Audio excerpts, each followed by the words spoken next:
क्या मरने के बाद एक मां अपने बच्चे को जन्म दे सकती है? अब आप लोग कहेंगे कि कैसा सवाल है, ऐसा थोड़ी पॉसिबल है, लेकिन ये पॉसिबल है। एक प्रेग्नेंट महिला मरने के बाद भी अपने पेट में पल रहे बच्चे को सक्सेसफुली जन्म दे सकती है। पर सवाल यह है कि यह होता कैसे है। तो डॉक्टर्स और साइंटिस्ट इसके पीछे यह तर्क देते हैं कि अगर किसी महिला की मौत उसकी प्रेगनेंसी के दौरान या फिर डिलीवरी के दौरान हो जाती है और अगर बच्चा मैच्योर्ड है तो मरने के बाद बॉडी में बनने वाली गैसेस इतना ज्यादा प्रेशर पैदा करती हैं कि बच्चा शरीर से बाहर निकल जाता है। गाइस, इसी को ही कॉफिन बर्थ कहा जाता है। अब हमारे लिए ये किसी चमत्कार से कम नहीं है। किंग ऑफ पॉप के नाम से मशहूर माइकल जैक्सन के डांस और उनके सॉन्ग्स के दीवाने पूरी दुनिया में थे, लेकिन माइकल जैक्सन की एक और चीज थी जो कि उनके फैंस के बीच में काफी मशहूर थी, और वो थी उनके काले घने बाल। लेकिन उनकी मौत के 10 साल बाद आई उनकी ऑटोप्सी रिपोर्ट में जो खुलासा हुआ वो आप लोगों को चौंका देगा।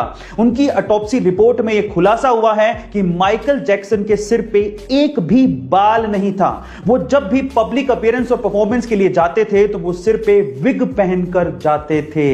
गाइस, ये चकाचौंध भरी दुनिया अंदर से कितनी काली और गहरी है ये कोई नहीं जानता। अभी हाल ही में जब हैदराबाद में भयंकर बारिश हो रही थी तो वहां पर आईटी सेक्टर में काम करने वाले रोबिन मुकेश को चाय की तलब हुई, क्योंकि उनका ऑफिस शुरू होने वाला था। इसीलिए अपनी चाय की तलब को मिटाने के लिए उन्होंने जोमेटो पर चाय ऑर्डर कर दी। लेकिन उसके बाद जो हुआ वो हैरान कर देने वाला था। गाइस, इतनी बारिश में महज 15 मिनट के अंदर मोहम्मद अकील नाम का एक डिलीवरी बॉय चाय लेकर पहुंच गया।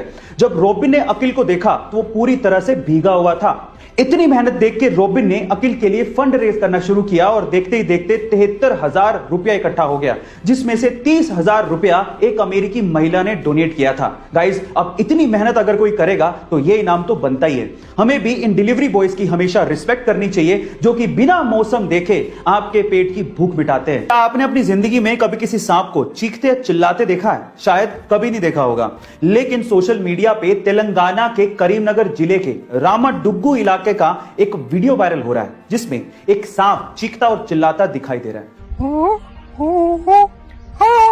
पर क्या यह वीडियो सच है? अब इसी का पता लगाने के लिए स्थानीय पुलिस ने जब जांच पड़ताल शुरू की तो मामला गड़बड़ाते देख वहां के एक शख्स ने सरेंडर कर दिया और कहा कि उसने ये वीडियो एक ऐप से डाउनलोड किया था और फिर उसके बाद अपनी आवाज देके उसे एडिट किया, लोगों के साथ शेयर किया और झूठी कहानी भी बनाई। उसके बाद ही पुलिस ने उसे पकड़ा, उसकी काउंसलिंग की और अगली बार ऐसा करने पर कार्रवाई करने की चेतावनी भी दी। अगर आप भी ऐसा कोई फेक वीडियो बनाने का सोच रहे हैं तो प्लीज इससे बचिए, क्योंकि बेवजह आप मुसीबत में पड़ सकते हैं। 2006 से पहले इंटरनेट को यूज करने के लिए माइक्रोसॉफ्ट के इंटरनेट एक्सप्लोरर को इस्तेमाल किया जाता था और तब गूगल का search engine by default set होता था। लेकिन 18 अक्टूबर 2006 को माइक्रोसॉफ्ट ने गूगल को लगभग बर्बाद ही कर दिया था जब उसने गूगल सर्च इंजन को बाय डिफॉल्ट से हटाकर अपने सर्च इंजन बींग को यूज करना शुरू कर दिया था। तब गूगल को 300 मिलियन यूजर्स का नुकसान हुआ था। गाइस, अगर तब सुंदर पिचई गूगल में ना होते तो शायद आज गूगल का अस्तित्व खतरे में पड़ जाता, क्योंकि तब सुंदर पिचई की अगुवाई में गूगल ने अपना वेब ब्राउजर क्रोम 2008 में लॉन्च किया था, जो कि आज दुनिया का नंबर 1 वेब ब्राउजर है। गाइस, क्या आपको पता है कि हमारे समय का एल्बर्ट आइंस्टाइन या फिर आइजैक न्यूटन किसे कहा जाता है? चलिए मैं आपको बताता हूं। वो है एक 9 साल का बच्चा जिसका नाम है सोबरेनो आइजैक बारी।